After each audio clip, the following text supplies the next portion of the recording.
Bonjour à toutes et à tous, ici c'est Havard et on se retrouve aujourd'hui pour une nouvelle vidéo sur la chaîne Eureka. J'espère que vous allez bien.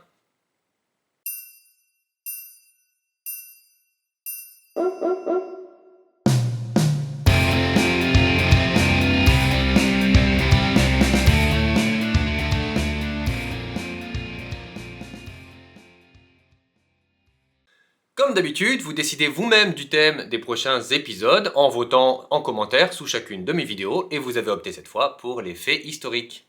Et ça tombe plutôt bien parce que même si nous l'avons vaguement évoqué lors de certains épisodes, dont celui de Noël, c'est un thème sur lequel nous n'avons pas encore parlé sur cette chaîne. C'est donc le tout premier épisode pour ouvrir le bal de l'histoire. Du coup, ça met la pression, non? C'est vrai qu'il va falloir trouver un sujet balèze, hein. Des idées? Le gris? J'ai l'habitude de faire des vidéos genèse quand on aborde un tout nouveau thème sur cette chaîne, comme on l'avait fait pour les pirates ou pour les serial killers. Mais comment résumer l'histoire? Par où commencer? Et surtout, comment faire pour éviter d'avoir une vidéo qui dure plus d'une heure? Très simple, ne pas faire de vidéo genèse. À la place, nous allons parler d'un rêve, et plus précisément celui d'Icare, et finalement de tous les hommes qui ont foulé cette terre à travers l'histoire, c'est-à-dire celui de voler. Bienvenue sur un nouvel épisode sur les faits historiques, c'est parti et bonne vidéo.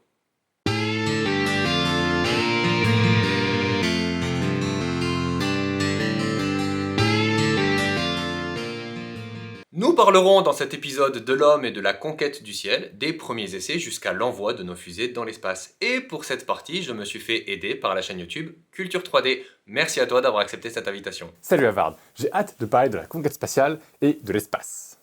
Pour bien commencer, je vais vous parler d'un homme, Icare, mais pour comprendre les circonstances de son envol, j'ai besoin de vous parler un peu de mythologie grecque.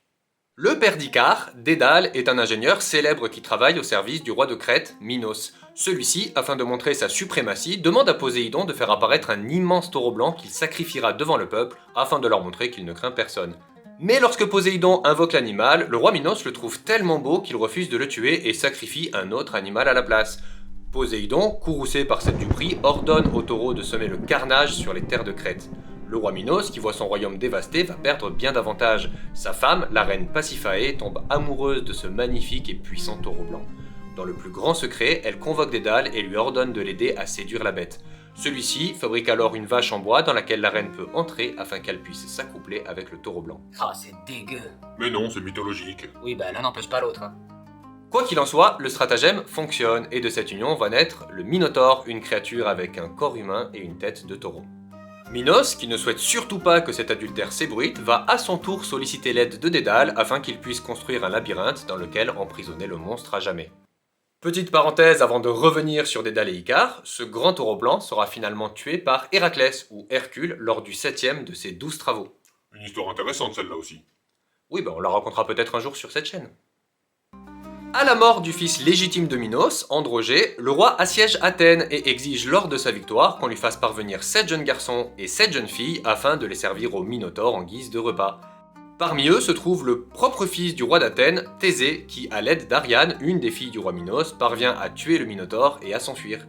En échange de sa promesse de l'épouser une fois la tâche accomplie, Ariane donne à Thésée un fil qui lui permettra de trouver son chemin dans le labyrinthe. Le problème, c'est que la mort du Minotaure et la fuite de Thésée vont être imputées à Dédale qui devait fournir au roi Minos un labyrinthe duquel personne ne pouvait s'échapper. Et Dédale est également accusé d'avoir donné l'idée du fil d'Ariane à cette dernière. Oui, ça fait beaucoup de trahison pour Minos, hein. Comme punition, le roi de Crète va enfermer Dédale et son fils, Icare, au cœur du labyrinthe pour les condamner à l'exil ou à la mort. L'ingénieur, qui sait qu'il est pris au piège, va avoir une idée, fabriquer une paire d'ailes à l'aide de cire et de plumes d'oiseaux. Une fois conçues, ces ailes sont données à Icare, son fils, pour qu'il puisse s'extirper de sa captivité, mais attention, Dédale le met en garde, il ne faut surtout pas voler trop près de la mer pour éviter l'humidité, ni trop près du soleil pour éviter la chaleur.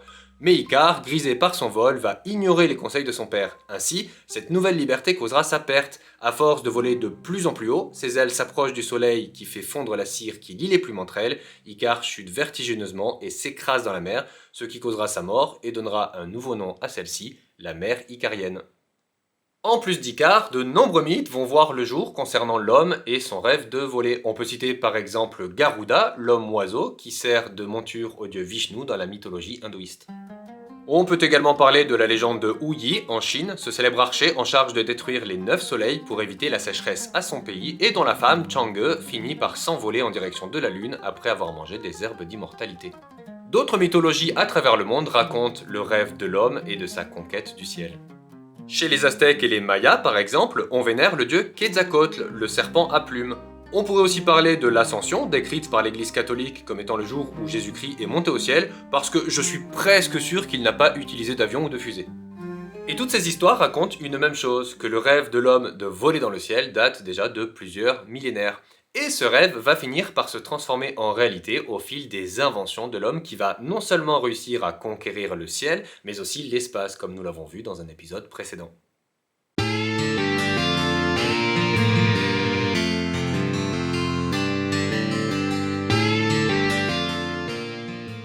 Avant de construire nos premiers avions, il a fallu penser aux défis que l'homme doit relever pour s'élever dans les airs.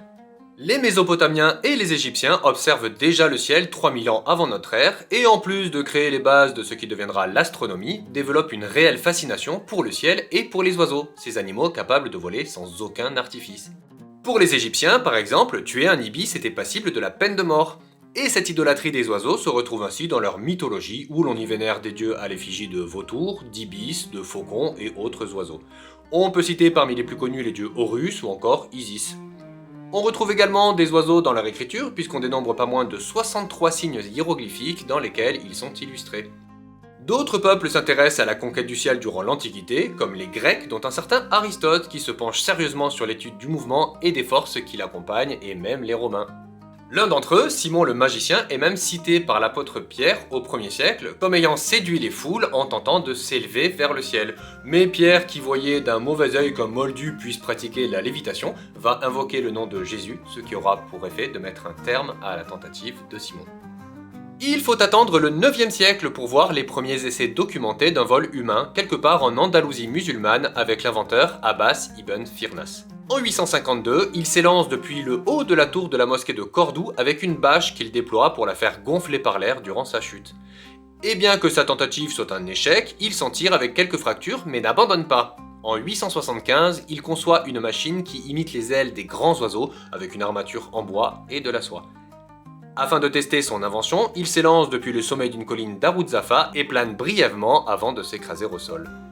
Mais Firnas signe tout de même un vol plané de quelques secondes, voire quelques minutes selon les chroniqueurs de l'époque, et devient le premier homme à avoir volé avec un engin plus lourd que l'air, plus de 1000 ans avant les essais réalisés par un certain Clément Ader dont nous parlerons plus tard. Au XIe siècle, c'est au tour du moine bénédictin Elmer de Malmesbury de tenter sa chance. Inspiré par la légende d'Icare, il s'équipe d'une paire d'ailes rudimentaires fixées à ses mains et à ses pieds et se jette du sommet d'une tour de l'abbaye. Toujours selon les chroniqueurs de l'époque, Elmer aurait parcouru une distance de 1 stade, environ 150 à 200 mètres, avant de s'écraser brutalement, soit par un mouvement de panique, soit à cause d'une rafale de vent.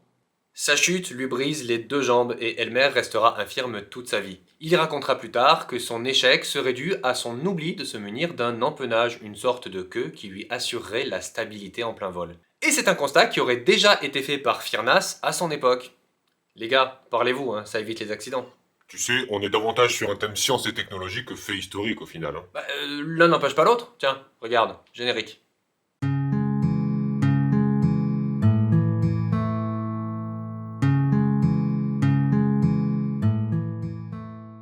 C'est vrai qu'il faut attendre un peu plus longtemps pour que la science rejoigne la technologie dans cette entreprise commune de la conquête du ciel.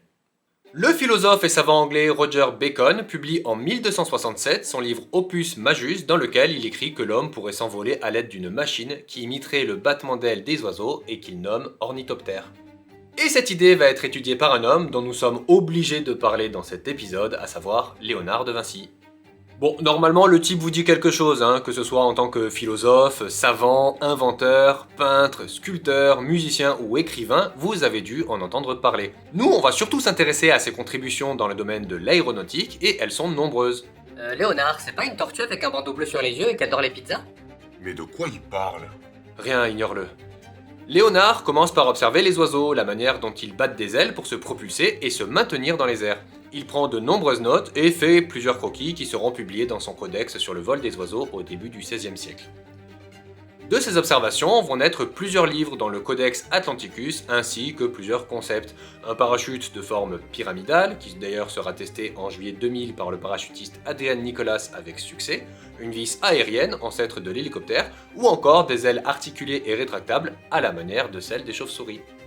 Et si je parle de concept et non d'invention, c'est premièrement parce que la plupart ont été formulés, écrits ou dessinés par Léonard de Vinci mais jamais fabriqués, et deuxièmement parce qu'il n'est pas l'inventeur des ailes mécaniques ou du parachute, déjà utilisé par Furness, ni même de l'ornithoptère, théorisé par Roger Bacon.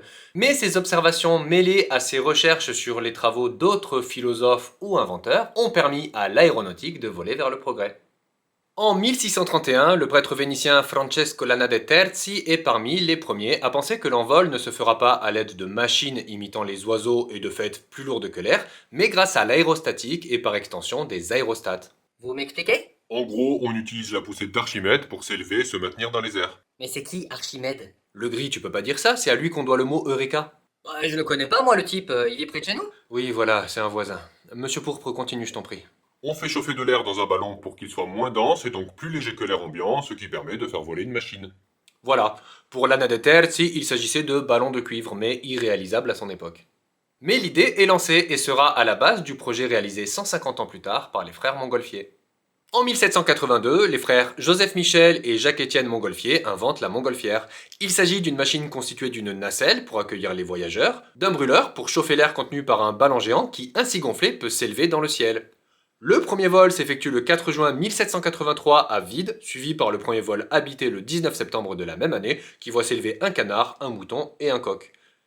Un mois plus tard, Jean-François Pilâtre de Rosiers et Giroud de Villette s'envolent à leur tour, signant le premier vol effectué par des humains. D'ailleurs, Rosier s'inspirera de la montgolfière pour créer la Rosière, un aérostat hybride sur lequel il rajoute un ballon de gaz, de l'hydrogène, qui causera sa mort le 15 juin 1785 en pleine traversée de la Manche à la suite de l'explosion de ce ballon de gaz. Très vite, hélas, la dangerosité de ces machines vont les faire tomber dans l'oubli, jusqu'en 1950 où l'utilisation par les États-Unis du nylon comme matériau et du propane comme gaz va rendre leur utilisation plus sûre. Mais entre-temps va s'opérer une véritable révolution aérienne avec l'invention des tout premiers avions au début du XXe siècle.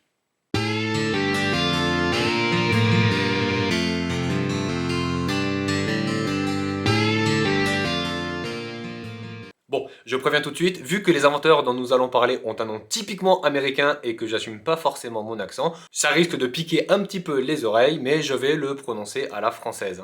Oui, comme si jusque-là ton accent avait été parfait. Bah tiens, rien que pour ça, je vais plutôt vous parler d'un français, Clément Ader. Et même s'il est sujet à controverse, il est théoriquement le premier homme à avoir volé à bord d'un avion. Oui, controversé car les seuls témoins de son vol étaient ses employés, mais les traces laissées par les roues de l'appareil nous prouvent qu'il a partiellement décollé du sol sur une cinquantaine de mètres. D'ailleurs, c'est à lui que l'on doit le mot avion, du latin avis, qui veut dire oiseau, terme qui découle de aviation, inventé en 1863 par Gabriel de Lalandelle et Gustave de Ponton d'Amécourt. Et même s'il reste un pionnier de l'aviation, les inventeurs dont nous allons parler maintenant sont officiellement les premiers à avoir réalisé un vol maîtrisé. Il s'agit des frères Right. Des frères quoi? Right. Bah, niveau accent, rien à redire. Après avoir essuyé les plâtres avec de simples planeurs, les frères américains Wilbur et Orville Right. réalisent un premier vol motorisé le 17 décembre 1903 à Kitty Hawk en Amérique du Nord. Waouh, c'est la première fois que je vois Monsieur Pourpre s'esclaffer. Bah oui, qu'est-ce qui se passe? Kitty Hawk se traduit de l'anglais par le chaton faucon. Je trouve que ça sonne super bien pour les premiers bébés avions. Ah mince. Ce tout premier avion, baptisé Wright Flyer. effectue une série de 4 vols dont le premier dure 12 secondes et permet de voler sur une distance de 37 mètres. Le dernier d'entre eux est le plus réussi avec une durée de vol de 59 secondes et une distance parcourue de 284 mètres. Très vite, cette réussite aéronautique suscite l'engouement des foules et ne sera pas le seul succès du début du siècle en la matière. En 1901, l'inventeur français Louis Blériot conçoit son premier appareil, le Blériot 1, qui reprend le concept d'aile battante que nous avons survolé avec l'ornithoptère. Survolé, bien joué. Il faut cependant attendre le Blériot 7 en septembre 1907 pour voir son pilote et inventeur effectuer des vols stables, et le Blériot 11 en 1909 pour enfin parvenir à traverser la Manche en vol. Mais l'avion qui réalise le rêve de conquête du ciel de l'homme va également devenir un cauchemar, puisque la guerre éclate quelques années après, en 1914. D'abord utilisés simplement comme outil de repérage en survolant les positions ennemies, les avions vont vite être équipés de bombes prêtes au largage et même d'un véritable armement. On peut citer notamment le tristement célèbre Fokker DR-1, piloté par Manfred von Richthofen, surnommé le Baron Rouge, et qui aurait fait 80 victimes pendant la guerre.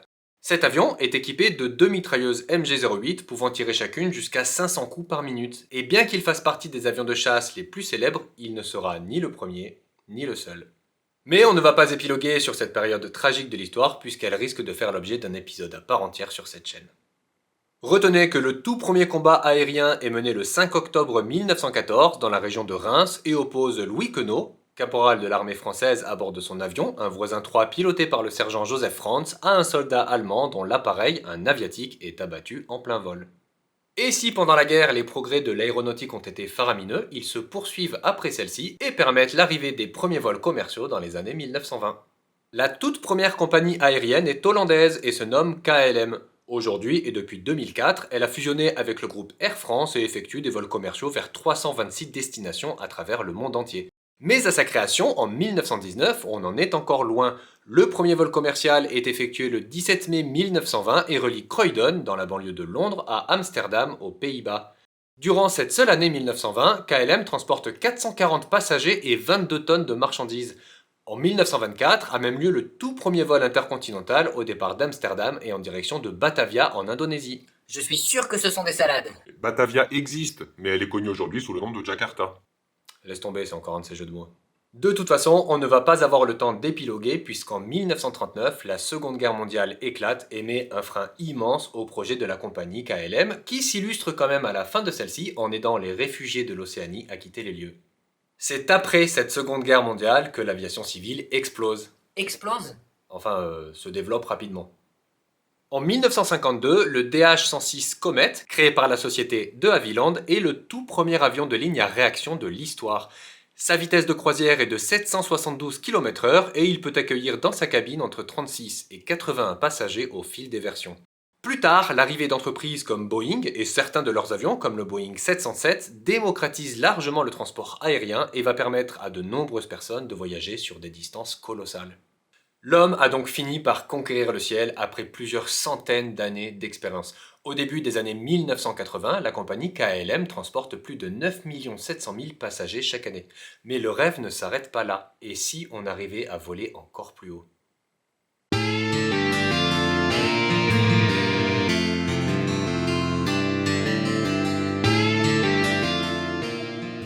Ok, à mon tour, merci Harvard.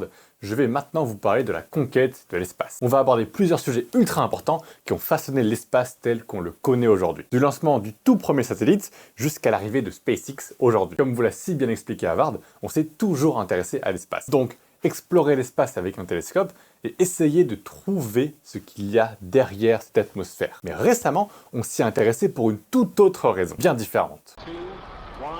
Booster ignition and liftoff of the Space Shuttle Discovery. One small step for man.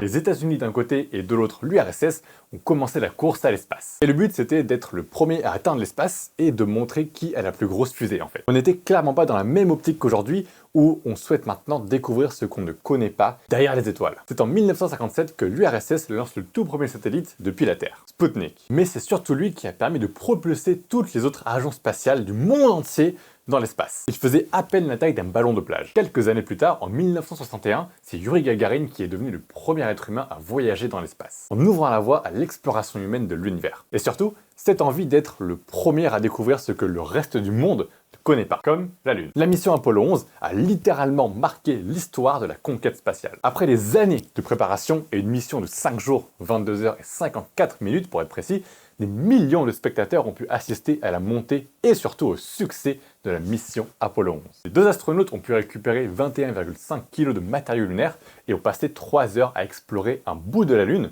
qu'ils ont appelé la base de la tranquillité. Et Armstrong a planté son drapeau là où personne ne l'avait jamais fait auparavant. Et au total, les deux astronautes ont passé 21 heures et 36 minutes pour être précis sur la surface lunaire avant de décoller et repartir vers le module de commande en orbite autour de la Lune. Et après 8 longs jours passés dans le vide, les 3 astronautes finissent par atterrir dans cette toute petite capsule. Et qui était autrefois cette immense fusée. Après toutes ces missions Apollo, la NASA a développé la navette spatiale, un véhicule qui est 100% réutilisable et qui est conçu pour transporter les astronautes mais aussi du matériel vers l'orbite terrestre basse. Donc pas trop haut dans l'espace. La toute première navette, Columbia, a été lancée en 1981. Et toutes les navettes spatiales qui ont suivi ont joué un rôle crucial dans la construction de la Station Spatiale Internationale et ont permis de nombreuses missions scientifiques et de maintenance. Elles ont aussi permis de déployer et de réparer des satellites comme le télescope spatial Hubble. On peut le voir juste ici avec ces astronautes qui réparent eux-mêmes le télescope et qui fonctionnent toujours aujourd'hui et qui nous donnent souvent ces images bluffantes de l'espace. Est-ce que c'est pas fou quand même? Et aujourd'hui, SpaceX a changé tout ce que l'on pensait savoir sur l'exploration spatiale. Ils ont récemment récupéré cette partie-là de son immense fusée, le Starship. Et voilà comment SpaceX est parti de cette toute petite fusée pour arriver à cet immeuble de 120 mètres de haut. Tout a débuté avec la Falcon 1. 3, 2, 1, 0. We're in stage 1. Elle n'avait pas beaucoup de puissance, mais elle a démontré qu'une fusée réutilisable pouvait être possible. Il a fallu plusieurs tentatives pour qu'elle réussisse enfin son premier vol en 2008, au bout du 4e lancé. Tout a changé grâce à cette fusée, la Falcon 9. C'est souvent elle que l'on voit décoller et atterrir une fois qu'elle a transporté du fret ou les astronautes dans l'espace. Stage separation confirmed. Meters per second and an altitude of 130 kilometers.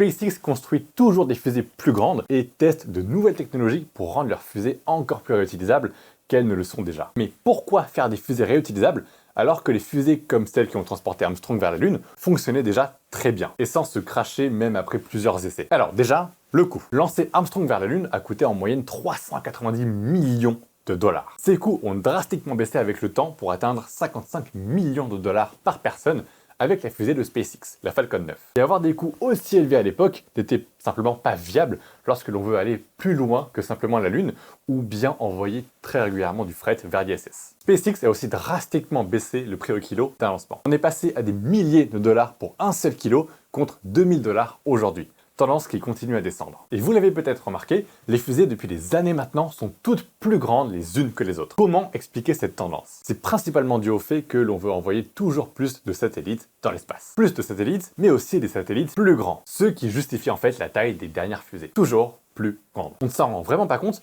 mais les fusées aujourd'hui qui vont dans l'espace et qui reviennent sont immenses. Regardez. Ariane 6, lancée en Guyane, mesure déjà 62 mètres de haut. Puis la best-seller de SpaceX, la Falcon 9, à 70 mètres de haut. Elle est déjà aussi grande que la Statue de la Liberté à New York, soit 73 mètres de haut. À 110 mètres, il y a la Saturn V, la fusée sûrement la plus célèbre qui a amené les astronautes vers la Lune et qui les a ramenés. Et juste un peu plus haut, la fusée la plus puissante au monde, le Starship de SpaceX, à 120 mètres de haut. Elle paraît si petite vue de loin, mais elle est immense lorsque l'on s'approche. Il faudrait littéralement 2 Falcon 9 pour arriver à dépasser le Starship. Et voilà comment se déroule un lancement typique de fusée qui décolle et qui reviennent atterrir sur Terre. La fusée décolle avec ses 2 étages et se sépare de son premier étage quelques minutes après, une fois qu'elle s'est suffisamment éloignée de la traction terrestre. Et rentre dans l'atmosphère pour très souvent se poser sur une barge. Et se guide lui-même à l'aide de ses propres boosters et de ses 4 grids sur les côtés. En même temps que le 2e étage et sa charge utile sillonnent l'espace jusqu'à se séparer. Le 2e étage n'est pas récupéré et termine sa course dans l'espace même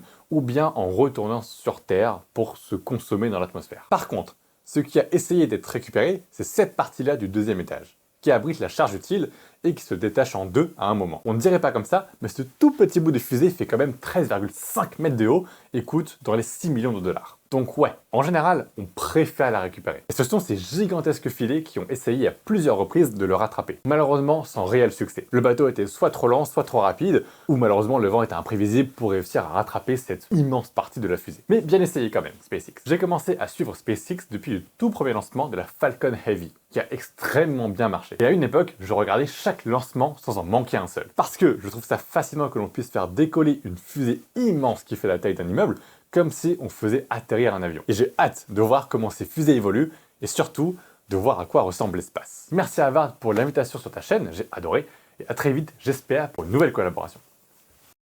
Finalement, ce simple rêve nous a permis d'aller dans l'espace, alors ne vous interdisez jamais de rêver. Voir plus grand, c'est aller plus loin, et nous l'avons vu dans cet épisode, nous pouvons tous voler de nos propres ailes. Du rêve à la réalité, il n'y a qu'un pas, même si, concernant la conquête du ciel, il nous aura fallu 2000 ans pour le franchir. Hier encore, on fabriquait des ailes avec des plumes et de la cire, et demain, on organisera probablement des vols spatiaux entre la Terre et Mars pour pouvoir passer des vacances près du Soleil. Oui, enfin, bonjour le décalage horaire, hein. Oui, et gaffe au coup de soleil. C'est la fin de cette vidéo sur l'homme et la conquête du ciel. Je vous remercie infiniment pour votre visionnage et j'espère qu'elle vous a plu. Si c'est le cas et que ce n'est pas déjà fait, n'hésitez pas à vous abonner à cette chaîne, ça me soutient énormément et ça vous permet de ne pas rater les prochaines sorties ou même tout simplement d'aller consulter les vidéos déjà parues sur les 10 thèmes qui existent aujourd'hui sur la chaîne et pour lesquels vous votez. D'ailleurs, n'hésitez pas à bien rester jusqu'à la fin de cette vidéo pour consulter cette liste de thèmes et voter en commentaire pour celui vers lequel va votre préférence. En attendant, passez bien le bonjour de ma part à tous vos proches et prenez soin de vous. Ciao!